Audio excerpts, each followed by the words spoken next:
2021లో సుకుమార్ గారి డైరెక్షన్లో అల్లు అర్జున్ హీరోగా పుష్ప ది రైజ్ మూవీతో ప్రపంచవ్యాప్తంగా తనకంటూ ఒక బ్రాండ్ని క్రియేట్ చేసుకుని మళ్ళీ ఇప్పుడు వాళ్ళిద్దరు కలిసి Pushpa sequel Pushpa the rule movie ట్రైలర్తో సాంగ్స్తో ప్రపంచవ్యాప్తంగా ఒక బజ్ క్రియేట్ చేసి మరి వరల్డ్ వైడ్గా 12,000 స్క్రీన్లో మైత్రి మూవీస్ మేకర్ వాళ్ళు రీసెంట్గానే థియేటర్లో అయితే రిలీజ్ చేశారు. టికెట్ రేట్ పెరిగిందనుకుంటే మధ్యలో వర్షం ఒకటి, ఆ వర్షంలోనే వెళ్ళి నైట్ అయితే మూవీ చూశాను. ఇక మూవీ గురించి మాట్లాడుకుంటే పుష్ప అంటే ఫ్లవర్ అనుకుంటేవా వైల్డ్ ఫైర్ అనేలానే ఉంది మూవీ అయితే.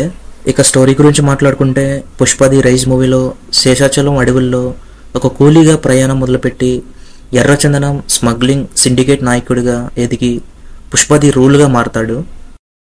డబ్బు అంటే లెక్క లేకుండా, పవర్ అంటే భయం లేకుండా తన పేరునే బ్రాండ్గా మార్చి ప్రపంచాన్ని శాపిస్తాడు. తన భార్య శ్రీవల్లి అడిగిన మాట కోసం పుష్ప ఎంత దూరమైన వెళ్ళటానికి ఏం చేయటానికైనా సిద్ధపడతాడు. ఇక షెకావత్ ఎలాగైనా పుష్పాని పట్టుకోవాలని ట్రై చేస్తూ ఉంటాడు. అసలు చివరికి పట్టుకుంటాడా లేదా? శ్రీవల్లి అడిగిన చిన్న మాట కోసం పుష్ప ఏం చేస్తాడు?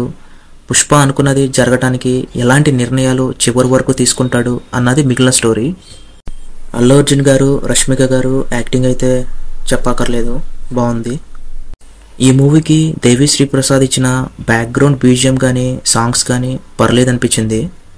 జాతర సాంగ్ ఆ ఒక్కటి మాత్రం స్పెషల్ అట్రాక్షన్గా అయితే ఉంటుంది.